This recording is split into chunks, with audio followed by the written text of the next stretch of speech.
This episode of Common Health is brought to you by Reg Lantern. Reg Lantern is a straightforward and easily understandable software platform built to assist community health centers in staying compliant so they can focus on serving their patients rather than paperwork. For health centers that are serious about achieving, managing, and maintaining compliance, Reg Lantern provides a comprehensive approach and is an affordable and valuable solution. Reg Lantern can help your health center. Contact them today at reglantern.com. That's REG, as in regulations, lantern.com. For special discounts, mention that you heard about Reg Lantern on the Common Health podcast. Hello, and welcome to Common Health from the Virginia Community Healthcare Association, or VCHA, or what we're also known as is VACHA. I'm Tracy Douglas, VACHA's Chief Executive Officer. On Common Health, we're amplifying the voices of community health, both those who give care and those who need it. And once again, I'm very excited. You know, I always get so excited, listeners, when we're able to nab a great person to come and join us on the podcast. And today is no different. And that is because we've got Beth O'Connor. And she is here from the Virginia Rural Health Association. And we're going to talk about that association in a minute. But before I get into that, I want to talk to you also a little bit about why I felt it was important to have Beth on the show. As you know, part of the reason why we started this podcast is so that you can hear from everyday folks like you and I talk about who we are, what we are, and how it relates to what we're doing and ensuring that we're taking care of our health and that we're accessing the services in a way that we feel satisfied that we've got control of our own health care. And so, it was really important that we bring Beth here because if you don't know, the Commonwealth of Virginia is made up of a good portion of the state is rural. It is rural America. And Beth can really speak to, I think, around some of what rural citizens here in the Commonwealth are saying, are feeling as it pertains to their healthcare and accessing healthcare services and other things as well. But I think it's representative of the way many people who live in rural parts of the United States are feeling when it comes to accessing healthcare services and taking care of their own health and how they view their healthcare system in the areas and the communities for which they live. So with that, I want to say welcome, Beth. Thank you for joining us today. Well, thanks for having me, Tracy. And, before we start, Beth, I would like for you to share with the listeners a little bit about the Virginia Rural Health Association. Who are you and who do you represent? And what kind of work do you do here in the Commonwealth of Virginia? So the Virginia Rural Health Association represents the 2.5 million people who call rural Virginia their home, whether that's individuals, hospitals, academic institutions, pretty much the gamut. And our membership reflects that. We have about 1,500 members statewide, and these are hospitals and clinics. These are students and faculty at medical schools and nursing schools. These are government entities, your local health department, the Virginia Department of Health. Everyone who's interested in rural health issues, rural health and healthcare on any level is welcome to be a member, and that's who we represent. We've got a number of projects going on right now in relation to substance use disorder, workforce development, and of course our Pride of Rural Virginia initiative, which is looking to improve health equity for LGBTQIA citizens. So, I want to talk a little bit about that health equity, right? I am such a huge proponent of rural health care. It was very, it it surfaced with me a few years ago when I was actually working at a federally qualified health center in Baltimore, Maryland. And we had gone through some interesting times when I was working there. And it was a time when politically we were being made more aware of folks who live outside of urban settings. And that's when I started to do some of my work and my research, right? To really understand what I didn't know. And so I think I'd really love to hear from you, given your role there as the CEO with the association. But really, what can you tell us about rural living in rural communities here in the Commonwealth of Virginia? Sure. There's two ways to look at rural Virginia, rural America. A lot of people like to talk about rural communities in terms of what they lack, in terms of their disparities. We know that on average, people in rural communities are older. We know that on average, people in rural communities are more likely to have more chronic conditions. We know they're more likely to live in poverty. But you can also look at it in terms of what rural provides for everybody else. We have the food, we have the fuel, we have the fiber, we have the fun. Your recreational opportunities are in your rural communities. So there's lots of different ways to look at that and look at what rural Virginia, rural America has to offer for everybody. I totally agree with you on what you shared. And, it really made me, as you were outlining, right, some of what stands out about rural America and here in the Commonwealth of Virginia.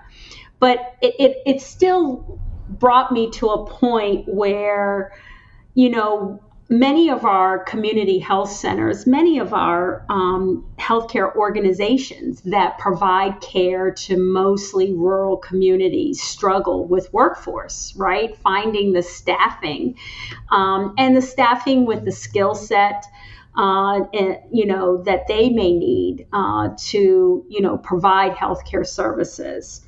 And so what would you say? And I ask a lot of our guests this, so I have to ask you this as well.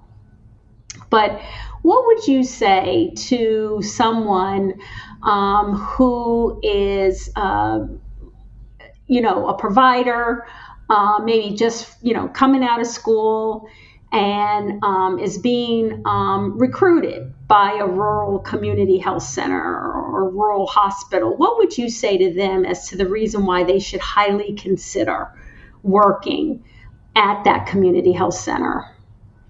Yeah, there are so many benefits to living and working in a rural community. I think people often tend to just look at their paycheck, and that's the only factor that they look at in terms of rural versus urban. But there's so many other things to consider. How far does that paycheck go? If you're trying to buy a home in the DC suburbs as to buying a home in Appalachia, there's a huge factor there in terms of cost of living. There's a big difference in knowing your community, knowing your neighbors, knowing the teachers in your school, how involved you can be in the community. There's considerations just in terms of traffic. My morning commute is maybe 20 minutes, and that involves stopping 3 times to let a deer cross the road.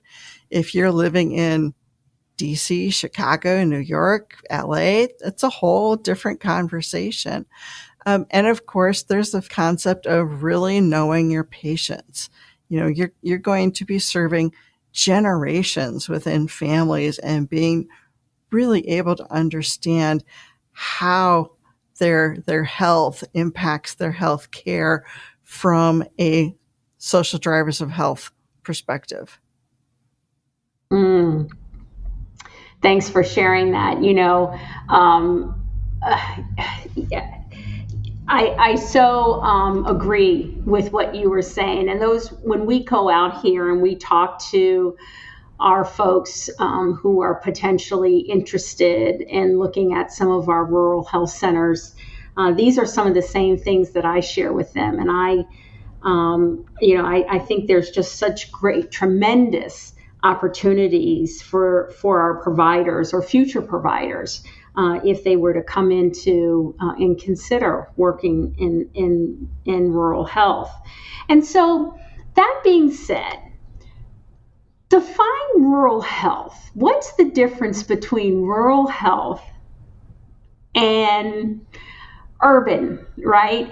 Folks who live in urban cities. Oh, yeah. And that's a big question. And some of that answer depends on how you define rural. One of the things that we run up against is every federal department has a different definition of rural. The CDC's definition is anything under 500,000 people, which to me is that's ridiculous. That's urban, as opposed to the Human Services Administration, which has a much tighter definition. That's where we receive most of our grants through their Federal Office of Rural Health Policy. But when you look at what is rural health care, I think a lot of the answer is figuring out how much you can do from the primary care setting without having to go see a specialist, because there are very few specialists in a rural community. So you want to make sure that your primary care providers have all the education and training that they can possibly have to do what they can in that setting. So, can you just talk to our listeners a little bit, Beth, about some of the challenges, access challenges that people who live in rural communities are faced with on a day-to-day basis? Sure. And access, again, can mean many different things. There's basic access. Is there a provider? Do you have a primary care provider? Do you have a hospital in your county? There's access in terms of insurance. We know that people in rural communities are more likely to be farmers or small business owners or have other sources of income that doesn't give them the traditional employer-based insurance that we think of in our rural communities. And of course, there's access in terms of transportation. Again, not a whole lot of subways running around rural Virginia. And so if you can't afford your own vehicle, how are you getting not only to health care, but how are you getting to a job that would provide you the insurance to get that health care? That one of the things that I have talked to many providers in the rural healthcare settings is around the transportation. You had said they're not subways, but there's no buses. There's no public transportation, and like you said, many individuals are relying on their own transportation or somebody who can get them around. In fact, in Pittsburgh, they would call them jitneys. And so, I guess, relying on a jitney to be able to get them where they need to go. And, that being said, telehealth, right? I would think that telehealth would be something that would have been embraced more so in the rural community because of the transportation challenges, right? But I'm hearing from many health centers as well as other healthcare providers that that's been not necessarily the case. Yes, during the pandemic, but we're finding more of our patients like coming or want to come in to see us. Can you talk a little bit about why that is? Oh, absolutely. And, telehealth has been championed as the savior of rural communities. Telehealth is going to fix all of our access problems. But at the end of the day, there's a lot of considerations that have to be made. One, comfort with technology. I have used telehealth for services, certainly during the pandemic, but you are never in a million years going to get my 80-year-old mother to see somebody via telehealth, partially because she doesn't know how to turn her own phone on. So there's that. There's issues with broadband access. I just got internet at my home in February of this year. So the option of using telehealth during the pandemic from home, that was never going to happen for me. Many of our rural citizens still don't have decent internet, much less the high-speed broadband needed for telehealth. And believe it or not, many of our rural facilities don't either. There's a number of rural health clinics and others that still do not have high-speed, reliable internet.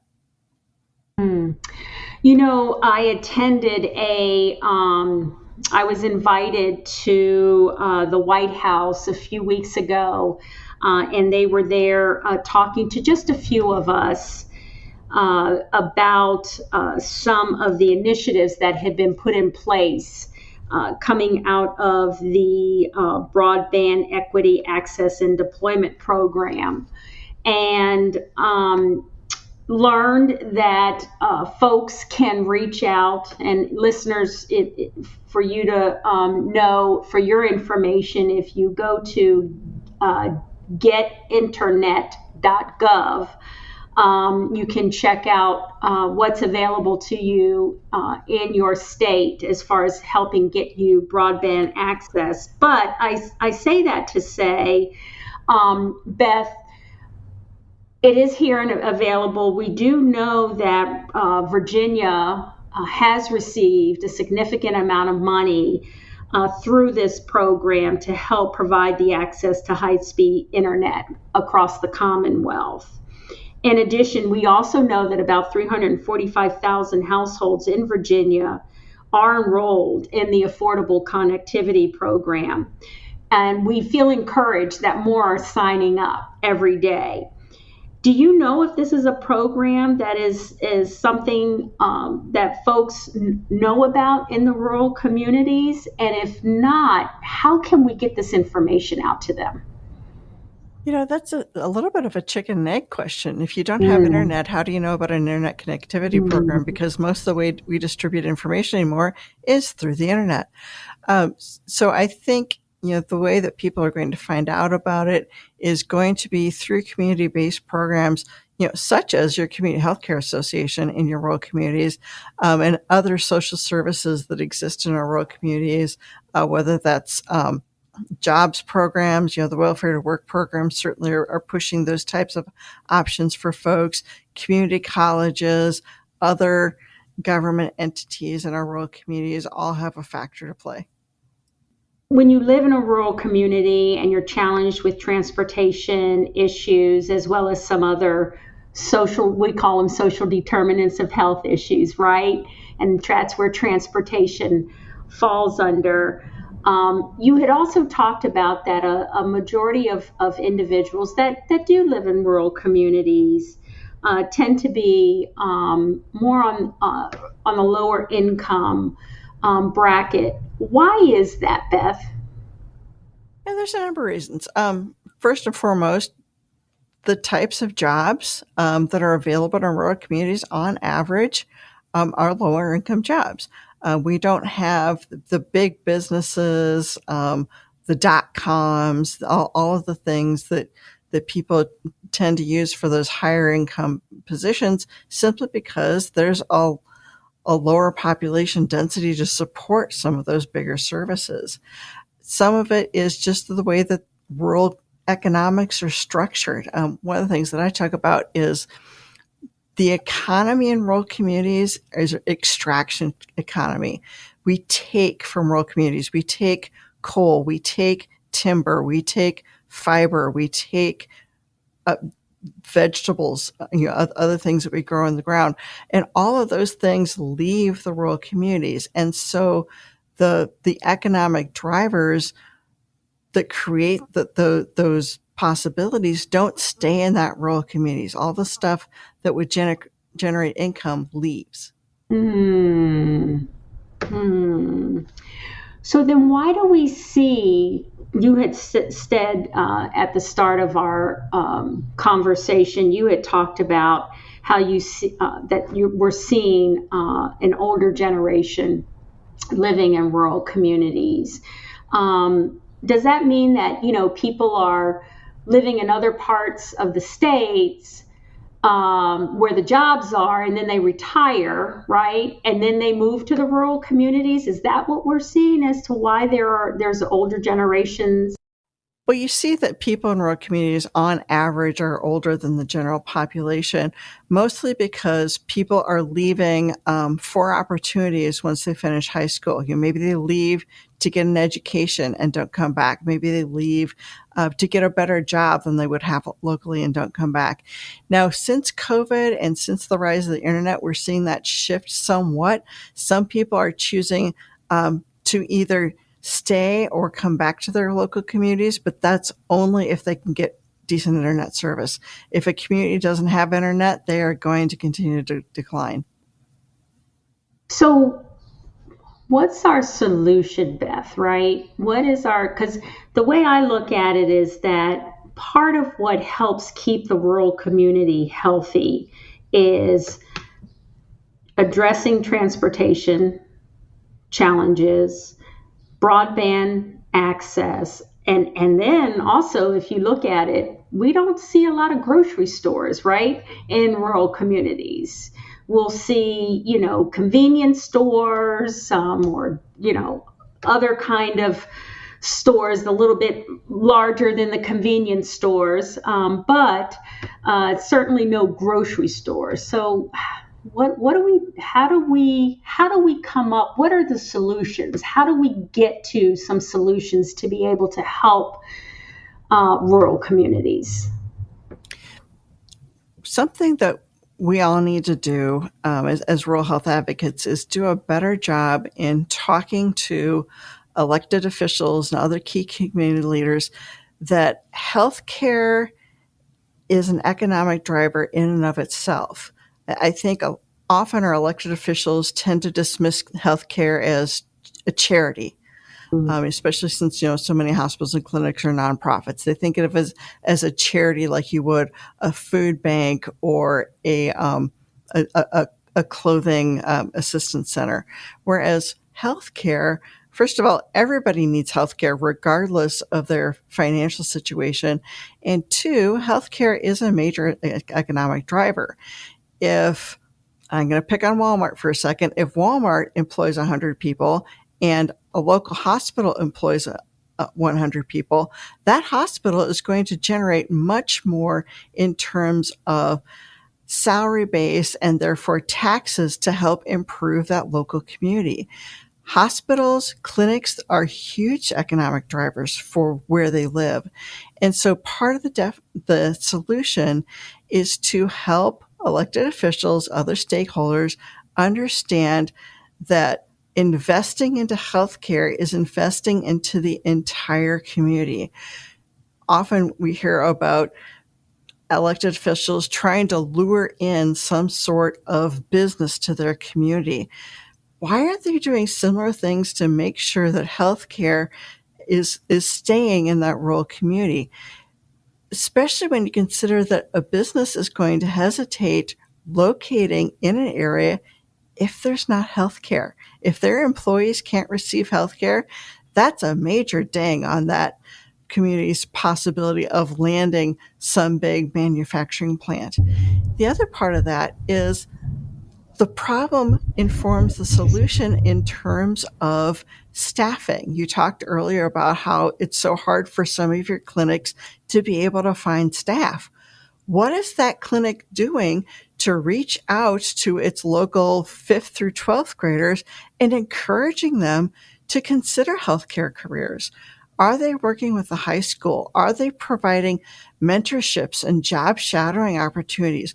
What are you doing to encourage your rural kids to come back to your communities? Why do we keep trying to recruit kids from Alexandria and Richmond into Appalachia? Why aren't we getting kids from Appalachia to go to nursing school, to go to medical school, to learn how to be OTs and PTs and therapists and whatever else? Get those rural kids there, get them invested in their community. One question I'm always curious about is people living in rural communities. What do they think about? Do you have any data on how do they look at healthcare? How do they view healthcare, right? And how do they look at it as it pertains to themselves, their family, their close friends, their community as a whole? Sure. Yeah, and we've been having internal discussions about this recently. Somehow we've moved from the trusted family doctor who birthed every single generation Yeah. in the community to nameless, faceless, rubber stamp healthcare entities that you don't really know. And in the process of that, there's been some trust degraded in the healthcare system. We've especially seen this in rural communities with the opioid crisis. Is this healthcare provider prescribing this because they think this is the best thing for me, or is this the healthcare provider prescribing this because they're going to get a kickback from the pharmaceutical companies? Whether or not they're even allowed to have a kickback is a wholly different discussion. But there's that concern in the back of your head of, am I getting what I need, or am I getting what somebody is making money to give me? And somewhere along the line, we've eroded that trust in our rural communities from a variety of perspectives. So I look at community health centers, right, Beth? And the mission of community health centers is really about seeing anybody and everybody, no matter what their ability to pay is. And they're located in these communities, right? There's a reason why they're in the communities for this. What is it that you think that we could do to continue our connections, right? To reinforce our connections with our community and our patients? Well, and as you know, the community health centers, they have to have a nonprofit board partially made up of your patients, which I think is an amazing opportunity to have a deep understanding of your community. So the community health center model is one I highly recommend. I think it's a great option for knowing what's going on in your community, knowing what your patients' needs are. Other things I would recommend for community health centers, or really for anyone, all of those health fair type things you do are fantastic. Also, I would make sure that your staff, as much as possible, are involved in other things in the community outside of healthcare. Coach a little league team, be on some committee with your county board, do something in the community that people see you outside of when they've got an appointment at the clinic.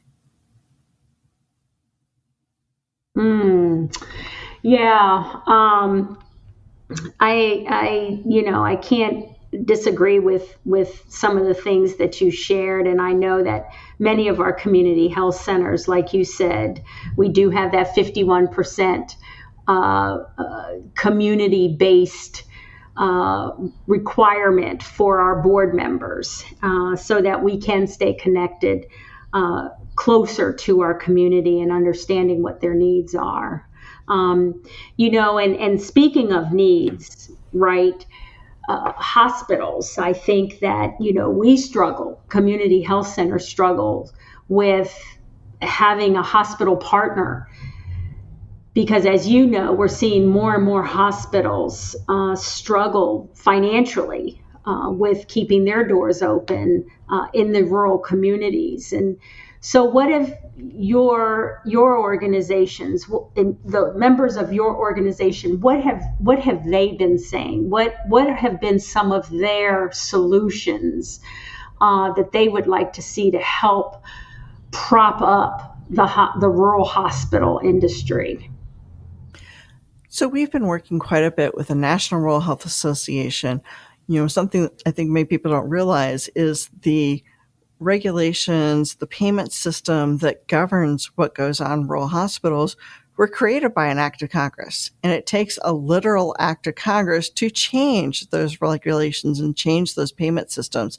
And so I would encourage everybody, to make sure that you know what's going on. Talk to your elected officials. If you're in Virginia, talk to Tim Kaine, talk to Senator Warner about what you're seeing in your local communities. The solutions are making sure that there is a payment system that makes sense. Again, our rural communities, we have a higher number of people who are over 65 and are on Medicare. We have a higher percentage of people who are in poverty. We have a higher percentage of people that don't have traditional health insurance. So they can't rely on that traditional employer-based insurance the same way a city hospital would. And so there has to be a payment system, a reimbursement system for them that allows them to keep their doors open. We've seen what happened, in Patrick County and Lee County when those hospitals closed. It is devastating for the local community. Lee, amazingly, has been able to reopen, which is almost unheard of. And there is no way that would have happened without serious investment, personal time, effort from local citizens in making sure that that reopened. What's the loss, Beth, to this country, to our state, if we continue to lose our rural communities? What do we lose? Yeah, I go back to what we talked about earlier. When rural provides the food, the fuel, the fiber, where do you think your food comes from? And if there's nobody in rural America growing that food, what exactly are you going to do? And I can't emphasize enough that people in urban areas tend to be dismissive of folks in rural communities. I mean, we've seen that in the media. We've seen that at the federal election process of, rural folks are convenient things to trot out when somebody's running for president and then get shoved back in a corner again. But there's major things that will not happen in this country without investment from rural America. So, Beth, if there was one piece of advice you could give to all of us and our listeners here as it pertains to rural health care, what would you say to us? I would tell people, if they're not familiar with rural America, rural communities, to question some of the headlines that you see when you read about something that happened in a rural area. Why is the reporter interviewing this person or that person? Why is this being depicted in a sensationalist manner? Dig deeper as to what it is you think you know about rural areas. Read books and articles by rural authors. Learn more about what goes on for rural organizations. Dig deeper. Learn more. Lovely. Well, Beth, again, and listeners, I'm sure, as you've heard, Beth is a wealth of knowledge on a topic that I hold near and dear to my heart. I agree with you, Beth. Rural America is a special part of America, especially I feel, and yes, I'm a little biased here in the Commonwealth of Virginia. There are some amazing people and healthcare providers that live in rural America and are doing some wonderful and great things. And so, Beth, with that, I do want to say thank you for your time and taking the time to come and speak to me and the listeners and sharing what we needed to know as it pertains to our rural citizens.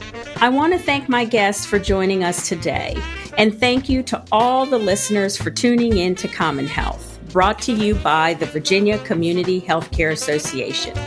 If you enjoyed this episode and you'd like to help support CommonHealth, I encourage you to hit the subscribe button, share it with others on social media, leave a rating and review, or visit our website at www.vcha.org. This is Tracy Douglas. Thanks again, and I'll see you next time.